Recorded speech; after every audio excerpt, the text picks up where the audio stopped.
Hello students. स्वागत है आप सबका आगाज इंस्टीट्यूट में। आशा करता हूँ आप सब बहुत अच्छे होंगे। एमपीपीएससी प्रीलिम्स का जो सिलेबस है उस सिलेबस की जो यूनिट 1 है, भारत का इतिहास, जो सिलेबस अभी नया अपडेट हुआ है उस सिलेबस की मैं बात कर रहा हूँ 2024 प्रीलिम्स के लिए। तो जो हमारा सिलेबस है, जो यूनिट 1 है भारत का इतिहास, उस भारत के इतिहास को हमने स्टार्ट किया है। जो हमारा पहला टॉपिक था, भारतीय ज्ञान परंपरा, जो प्राचीन भारतीय ज्ञान परंपरा थी उसको हमने पिछली दो क्लासेस में पढ़ा था। प्राचीन भारतीय ज्ञान परंपरा आखिर किस प्रकार की थी, आज की ज्ञान परंपरा से वो किस प्रकार भिन्न थी, क्या विशेषता थी प्राचीन ज्ञान परंपरा की, प्राचीन ज्ञान परंपरा का उद्देश्य क्या था, प्राचीन ज्ञान परंपरा में जो पूरी शिक्षा पद्धति थी, जो पूरी शैक्षणिक पद्धति थी, वो आखिर में कैसी थी, किस प्रकार की उस समय शिक्षा नीति थी, वो सारी की सारी बातें हम पिछली दो क्लासेस में कर चुके हैं। आज जो हमारी तीसरी क्लास है इस यूनिट 1 की, इस तीसरी क्लास में जो टॉपिक हम स्टार्ट करने जा रहे हैं वह है भारतवर्ष। अगर आपने सिलेबस देखा हो तो सिलेबस में आपने टॉपिक देखा होगा, जो हमारा अगला टॉपिक है भारत के इतिहास में प्राचीन भारतीय ज्ञान परंपरा के बाद भारतवर्ष। आज की इस क्लास में हम इस टॉपिक को स्टार्ट कर रहे हैं। हम इस टॉपिक पर बात करने वाले हैं कि आखिर में भारतवर्ष की क्या अवधारणा है, आखिर में भारतवर्ष से संबंधित क्या संकल्पना या क्या विचार है ना। मेंस सॉरी प्रीलिम्स में जो टॉपिक जुड़ा है भारतवर्ष, अब टॉपिक तो ये पहले भी था, पहले भी हम भारतवर्ष के बारे में पढ़ते थे, परंतु अब स्पेशली इस नाम को सिलेबस में जोड़ा गया है भारतवर्ष को, तो अब हमें इसको भी थोड़ा स्पेशल तरीके से पढ़ना होगा। स्पेशल तरीके का मतलब पूरी कहानी को अच्छे से समझना होगा। पहले सिर्फ हम फैक्ट्स को रट लेते थे भारतवर्ष से संबंधित, अब हम भारतवर्ष से संबंधित जो संकल्पनाएं, भारतवर्ष से संबंधित जो विचार हैं, उनको हम आज की इस क्लास में समझेंगे कि आखिर में भारतवर्ष क्या था, आखिर में भारतवर्ष क्या है ना। भारतवर्ष, ये जो वर्ष लिखा है पीछे, इसका मतलब क्या होता है वो भी हम समझेंगे, है ना। कि वर्ष मतलब ये ईयर वाला वर्ष होता है या कुछ और होता है, उसको भी हम जानेंगे। तो आखिर में भारतवर्ष से क्या संबंध है, या भारतवर्ष का क्या अर्थ है, भारतवर्ष से क्या संकल्पना, क्या विचार, क्या अवधारणा है, उसे आज की इस क्लास में हम कंप्लीट करेंगे, आज की इस क्लास में समझेंगे। चलिए तो शुरुआत करते हैं भारतवर्ष से। तो देखिए देखिए स्टूडेंट, यहाँ जो वर्ष की बात की गई है भारतवर्ष, तो मैं एक चीज आपको पहले ही क्लियर कर दूं, इस वर्ष का मतलब वो ईयर वाला वर्ष नहीं है ना, जो 2024-23 जो ईयर होते हैं वो वाला वर्ष नहीं। इस भारतवर्ष से तात्पर्य है खंड या किसी भौगोलिक हिस्से से, है ना। भारतवर्ष, तो ये वर्ष शब्द जो है ना, ये उल्लेख कर रहा है किसी जमीन के हिस्से का, किसी भूभाग का, किसी खंड का, है ना। अभी मैं आपको आगे बताऊंगा, है ना, कि वर्ष शब्द को किस प्रकार से उल्लेखित किया गया है प्राचीन ग्रंथों में, है ना। तो भारतवर्ष मतलब जो भारत नाम का जो पृथ्वी का हिस्सा है, या भारत नाम का जो भौगोलिक भूभाग है, उस भौगोलिक भूभाग की बात हो रही है यहाँ पर। तो ये जो भारतवर्ष है, इस भारतवर्ष को किताबों में अनेक नामों से उल्लेखित किया गया है। मतलब भारत नाम का जो भौगोलिक क्षेत्र है, उस भारत नामक भौगोलिक क्षेत्र को प्राचीन ग्रंथों में कई नामों से जाना गया है। जम्बू द्वीप लिखा गया है, कहीं इसे भारतवर्ष कहा है, कहीं आर्यावर्त कहा है, कहीं इसे भारत कहा है, कहीं इंडिया कहा है, कहीं हिंदुस्तान कहा है, और भी भारत के आपको बहुत सारे नाम देखने को मिलेंगे। बहुत सारे ग्रंथों में भारत को अलग अलग नामों से पुकारा गया है। ये कुछ प्रमुख नाम हैं जो ज्यादा प्रचलन में है, ये कुछ प्रमुख नाम हैं जो कि ज्यादा प्रचलित हैं, है ना। उन नामों को हमने देखा। अब आखिर में समझते हैं कि आखिर में ये भारतवर्ष आखिर में था क्या, जिस भारतवर्ष की हम बात कर रहे हैं आखिर में वो है क्या, है ना। क्या भारतवर्ष आज भी मौजूद है, क्या जिस भारतवर्ष की संकल्पना या विचार की यदि हम बात करें, तो क्या वह भारतवर्ष आज भी है, क्या आर्यावर्त आज भी है, क्या जम्बू द्वीप आज भी है। अगर आज है तो क्या उनका विस्तार है, क्या उनकी सीमाएं थी उस समय, वो सारी चीजें हम यहाँ पर क्लियर करने वाले हैं, समझने वाले हैं। तो देखिए स्टूडेंट, बढ़ते हैं आगे। सबसे पहले यदि हम बात करें भारतवर्ष की, आखिर में भारतवर्ष है क्या, तो देखो स्टूडेंट, प्राचीन समय में, या फिर हम यूं कहें कि जो हमारे पौराणिक ग्रंथ हैं, वो पौराणिक ग्रंथ यह कहते हैं कि जो संपूर्ण पृथ्वी है वो 7 द्वीपों में विभाजित थी। जैसे आज भी 7 द्वीप है ना, एशिया, उत्तरी अमेरिका, दक्षिणी अमेरिका, अफ्रीका, है ना, यूरोप, ऑस्ट्रेलिया, इस टाइप से जो आज भी 7 द्वीप हैं, उस समय भी जो पूरी पृथ्वी है वो 7 द्वीपों में विभाजित थी। उन 7 द्वीपों के नाम थे जम्बू द्वीप, प्लाक्स द्वीप, सलमाली द्वीप, कुशा द्वीप, क्रोनका द्वीप, सका द्वीप और पुष्कर द्वीप, है ना। आप इन द्वीपों की लोकेशन भी देख सकते हैं। ये जो ग्रीन कलर से आपको बीच में दिखाई दे रहा है ना पूरा, ये पूरा था जम्बू द्वीप। हम पढ़ते हैं ना जम्बू द्वीप का नाम, जम्बू द्वीपे, है ना, तो ये पूरा है जम्बू द्वीप। ये यहाँ पर आपको जो दिखाई दे रहा है हिस्सा, ये हिस्सा था किसका, शाल्मल द्वीप का, है ना। मतलब ये वाला जो द्वीप द्वीप है ना, शलमाली द्वीप या शाम्ल द्वीप, ये इसका पूरा हिस्सा था। उसी प्रकार से अन्य द्वीप जो आप यहाँ मैप में देख सकते हैं, अभी हम सिर्फ जम्मू द्वीप की बात कर रहे हैं, तो आप जम्मू जम्बू द्वीप को समझो। ये पूरी जो पृथ्वी थी ये 7 द्वीपों में विभाजित थी। जैसे आज हमने पृथ्वी को 7 अलग अलग बड़े हिस्सों में विभाजित किया, पृथ्वी को अध्ययन की दृष्टि से, भौगोलिक दृष्टि से। तो उस समय भी प्राचीन ग्रंथों में पृथ्वी को भौगोलिक दृष्टि से 7 द्वीपों में विभाजित किया हुआ था। उन 7 द्वीपों में एक द्वीप था जिसका नाम था जम्बू द्वीप, है ना। पृथ्वी पर 7 द्वीप थे, उन 7 द्वीपों में एक द्वीप था जिस द्वीप का नाम था जम्बू द्वीप। ऐसा कहा जाता है कि बाकी जितने भी द्वीप है ना, ये सारे के सारे भोग द्वीप थे। भोग द्वीप मतलब यहाँ पर जीवन को भोगा जाता था। लेकिन इन सारे ही द्वीपों में सिर्फ एक ही द्वीप ऐसा था, जम्बू द्वीप ऐसा था, जो कि कर्म द्वीप था, है ना। कर्म द्वीप से तात्पर्य, यहाँ पर यहाँ पर इंसान जो है कर्म करता था और उस कर्म के ही अनुसार जो है वो फल पाता था। जबकि अन्य द्वीप जो थे वो भोगने योग्य द्वीप थे, वहां पर जीवन में भोग जीवन को भोगा जाता था, है ना। ऐसा कहा जाता है प्राचीन ग्रंथों में इस जम्बू द्वीप के विषय में इस प्रकार से उल्लेख किया गया है ना। अब यहाँ पर आप देख सकते हैं ये जम्बू द्वीप जो कि काफी बड़ा है जम्बू द्वीप। अब इस जम्बू द्वीप के अंतर्गत ही एक हिस्सा है, मतलब ये जम्बू द्वीप भी काफी सारे पार्ट्स में है।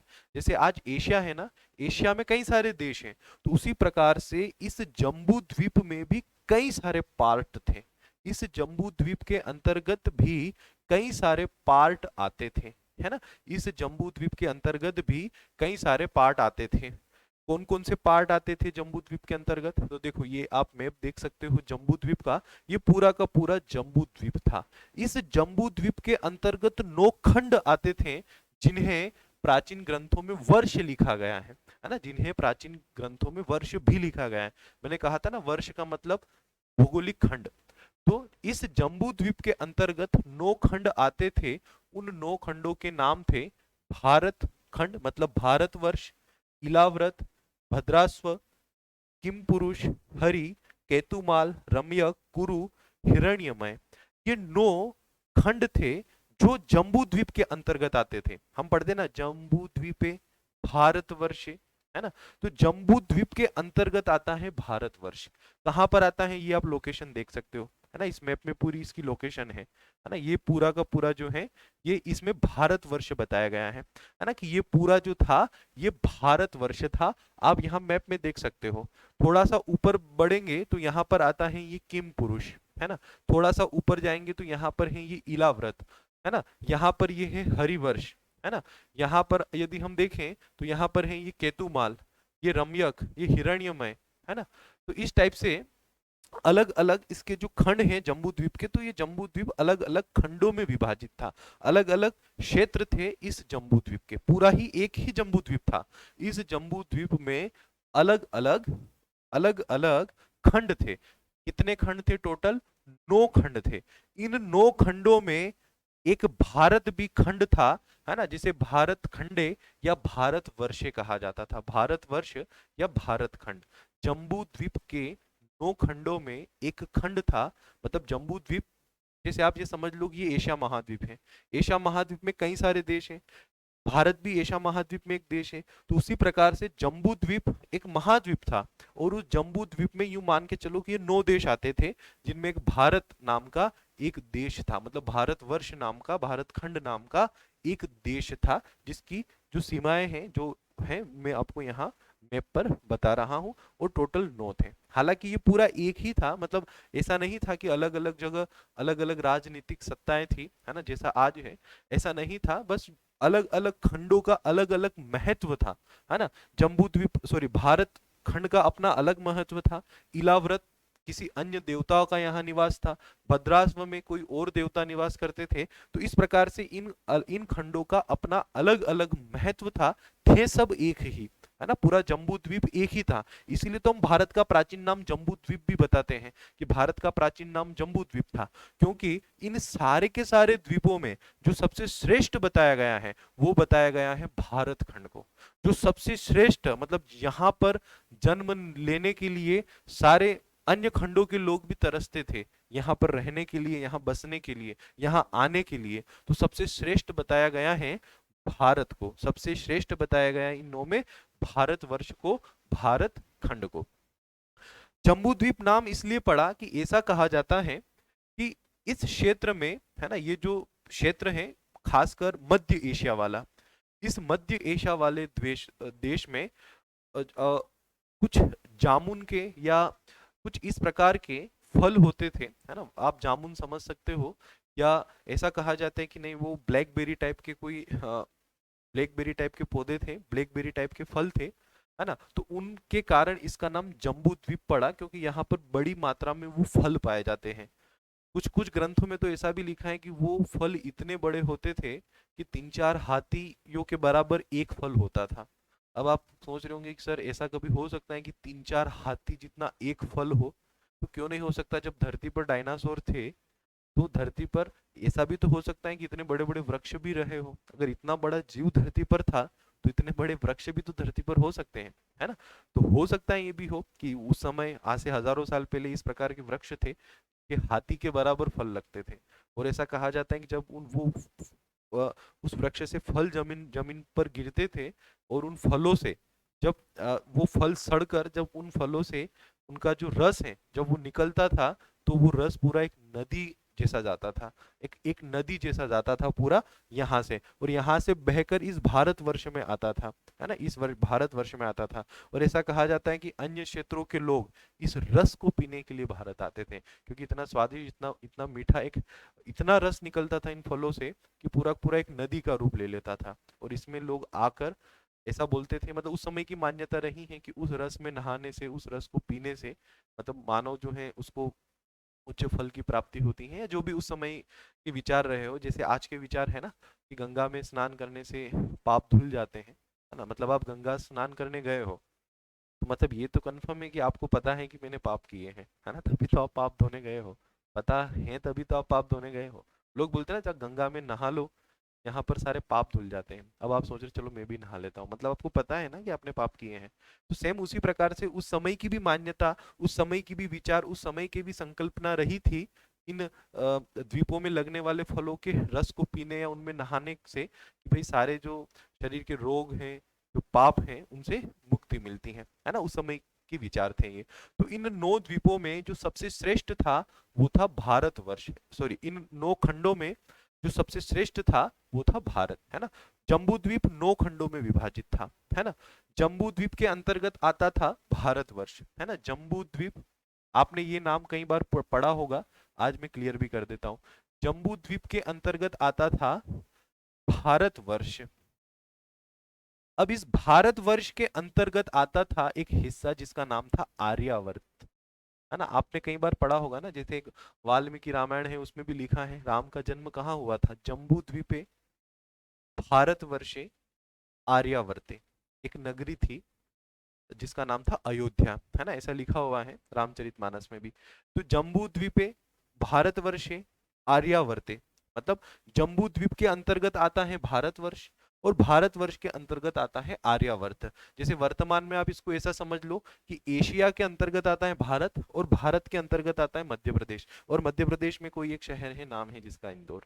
या फिर आप ऐसा समझ लो कि एशिया एशिया में एक देश है भारत, उस देश में एक शहर है यूपी, और उस यूपी में एक सॉरी एक राज्य है यूपी, और उस यूपी राज्य में एक शहर है जिसका नाम है अयोध्या, है ना। तो ऐसा काफी प्राचीन ग्रंथों में उल्लेख किया गया है, पूरा एक एड्रेस दिया गया है कि भाई अयोध्या कहाँ है। तो उस समय की बहुत सारी किताबों में ग्रंथों में ये बात लिखी हुई है कि जम्बू द्वीप है भारतवर्षे आर्यावर्ते, एक नगरी है जिसका नाम है अयोध्या, है ना।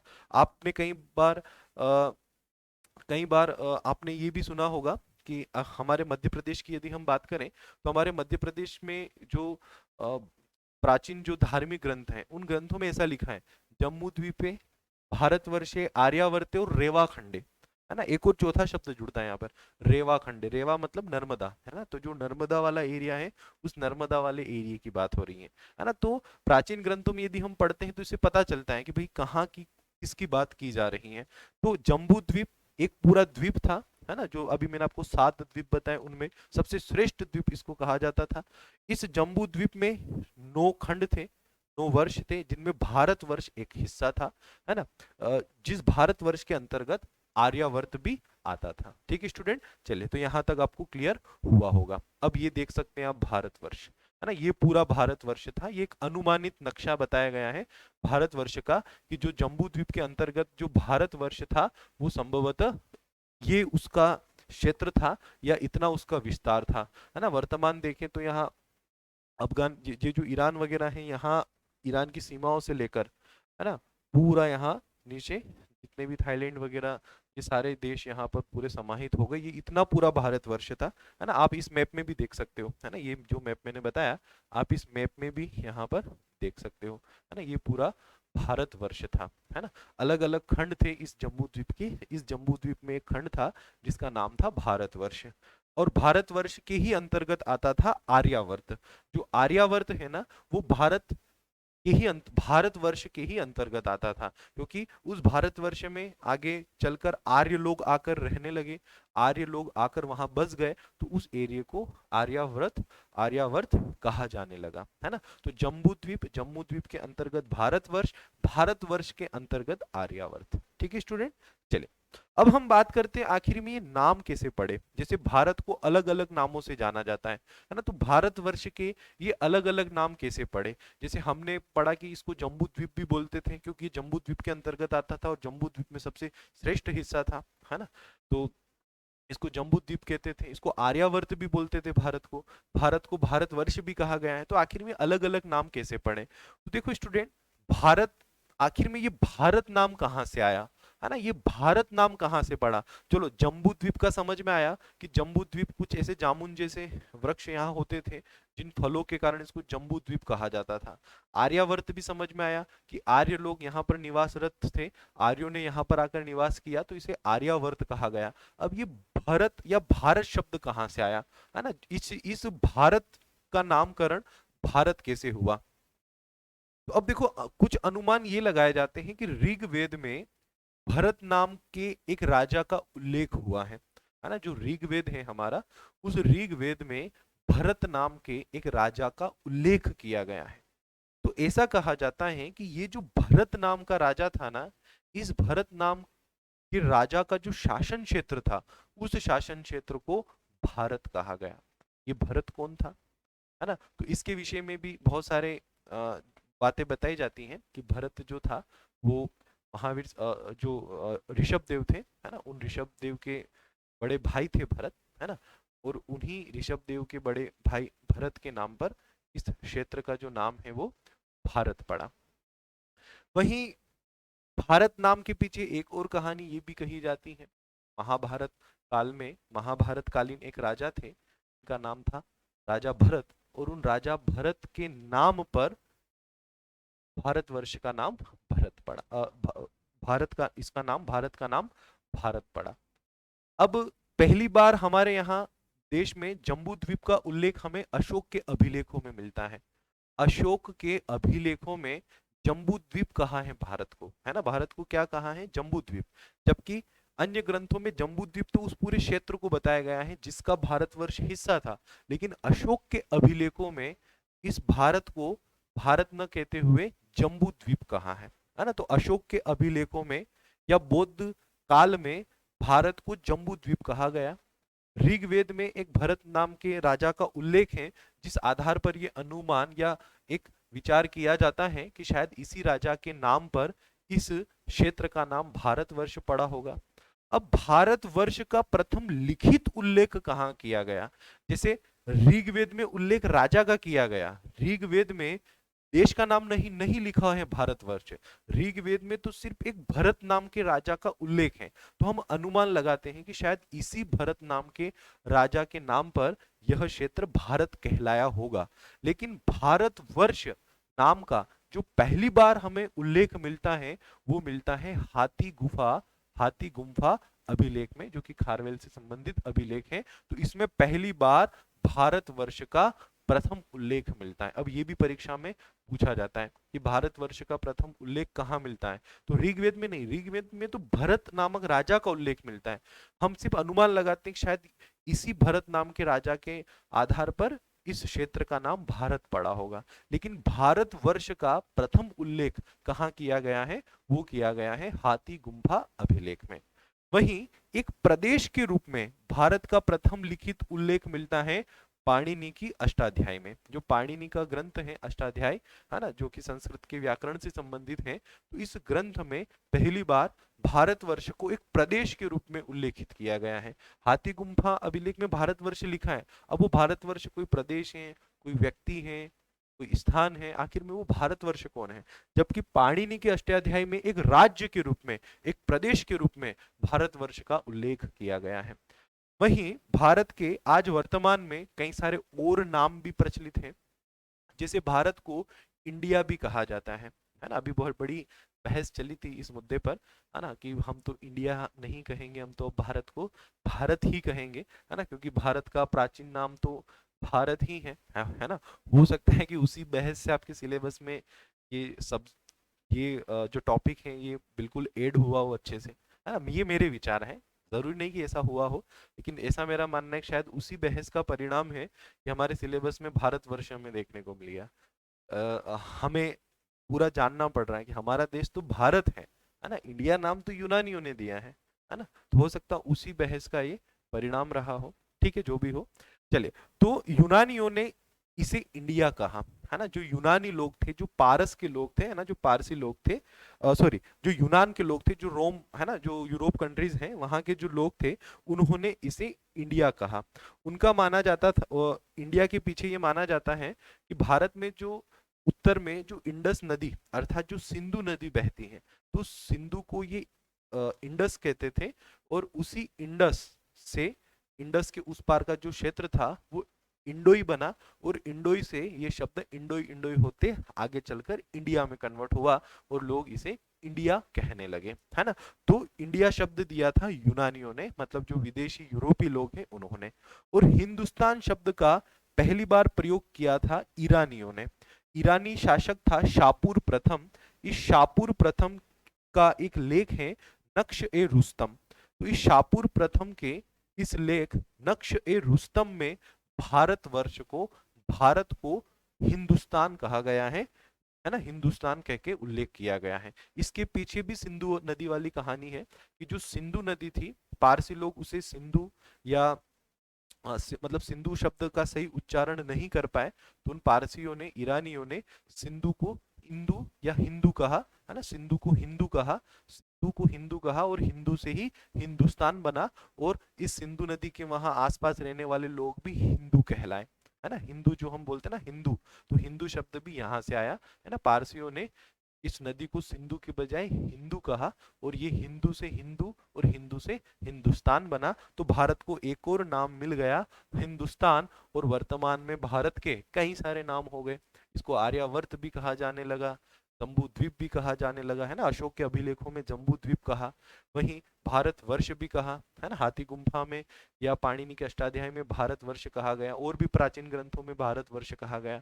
यूरोपियों ने इसे इंडिया कहा, ईरानियों ने इसे हिंदुस्तान कहा। तो भारत के कई सारे नाम प्रचलन में आ गए, है ना। भारत को कई सारे नामों से जाना पहचाना जाने लगा। वर्तमान में भारत के दो मान्य नाम हैं, एक तो स्वयं भारत और दूसरा है इंडिया। ये भारत जो है वो इंडिया है और इंडिया जो है वो भारत है। ठीक है, तो ये भारत के कई सारे नाम और उन नामों के पीछे पीछे की कहानी, और आखिर में भारत वर्ष एक्चुअल में क्या था वो मैंने आपको बताया कि भारत वर्ष एक्चुअल में जम्बू द्वीप का हिस्सा था। जम्बू द्वीप एक्चुअल में क्या था, तो जम्बू द्वीप उस समय पृथ्वी पर जो 7 खंड थे, उन 7 खंडों में 7 द्वीपों में जम्बू द्वीप भी एक द्वीप था, है ना, जो कि इस पृथ्वी पर सबसे महान द्वीप कहा जाता है, जम्बू द्वीप। ठीक है, फिर उसके बाद क्या हुआ, ये भारत की सीमाएं थी उस समय भारतवर्ष ऐसा था। लेकिन आगे जैसे जैसे समय बदलता गया, महाभारत काल में भारत जो है वो सिकुड़ गया। ये महाभारत कालीन भारत है ना। महाभारत काल में भारत का नक्शा कुछ इस प्रकार का था, है ना। आप देख सकते हैं ये अफगानिस्तान, पाकिस्तान, है ना, बांग्लादेश, म्यांमार, ये सारे देश भारत का ही हिस्सा थे, श्रीलंका वगैरह, ये सारे के सारे देश भारत का ही हिस्सा थे। मतलब भारतवर्ष तो इस महाभारत कालीन भारत से भी बड़ा था। जो भारतवर्ष था ना, वो भारतवर्ष तो इस महाकालीन भारत से भी बड़ा था। मतलब जो महाभारत कालीन भारत था, उस महाभारत कालीन भारत से भी भारतवर्ष बड़ा था। क्योंकि आप देख सकते हैं यहाँ मैप में, है ना, भारतवर्ष जो है वो कितना बड़ा था, है ना। जबकि महाभारत काल में तो भारतवर्ष काफी सिकुड़ गया, और वर्तमान में तो ये और सिकुड़ गया। अफगानिस्तान भी नहीं है, पाकिस्तान भी नहीं है, बांग्लादेश भी नहीं है, श्रीलंका भी नहीं है। वर्तमान में तो सिमट कर ये इतना सा ही रह गया, जिसे हम भारत नाम से जानते हैं। तो ये आज का भारत न तो एक्चुअल में जम्बू द्वीप है, आज का भारत न एक्चुअल में भारतवर्ष है, आज का भारत न एक्चुअल में आर्यावर्त है। क्योंकि इसकी सीमाएं ही आज वर्तमान में बदल चुकी हैं। न तो ये भारतवर्ष रहा, न ही ये आर्यावर्त रहा, और न ही ये जम्बू द्वीप रहा। परंतु आज का भारत उसी भारतवर्ष का, उसी जम्बू द्वीप का हिस्सा है ना। आज का भारत उस जम्बू द्वीप का हिस्सा है, परंतु आज न तो आर्यावर्त रहा, मतलब जो जम्बू द्वीप था उससे तो आज का भारत काफी छोटा है, जो भारतवर्ष था उससे भी जम्बू द्वीप काफी छोटा है ना। तो आज तो भारत बहुत सिकुड़ गया, जबकि उस समय भारतवर्ष जो था वो आज के भारत से कई गुना ज्यादा बड़ा था, है ना। आज के भारत से कई गुना ज्यादा बड़ा था। तो आपको ये सारी चीजें समझाने के पीछे उद्देश्य यही है कि आप अपने देश को जानो, कि आज जो हम भारत को देख रहे हैं, हमारा भारत सिर्फ इतना सा ही नहीं था, हमारा भारत तो बहुत विशाल था। हमारा जो भारत जो है वो बहुत बड़ा था। लेकिन वर्तमान में जिसे हम भारत कह रहे हैं वो तो है ही हमारा भारत, लेकिन उसकी सीमाएं उस वर्तमान भारतवर्ष से, जिसका उल्लेख हमारे प्राचीन ग्रंथों में किया गया है, उस भारतवर्ष से काफी कम है, उस भारतवर्ष से काफी छोटा है आज का भारत। जिस भारतवर्ष का उल्लेख हमारे प्राचीन ग्रंथों में किया गया है, उस भारतवर्ष से आज का जो भारत है वो तो काफी छोटा है।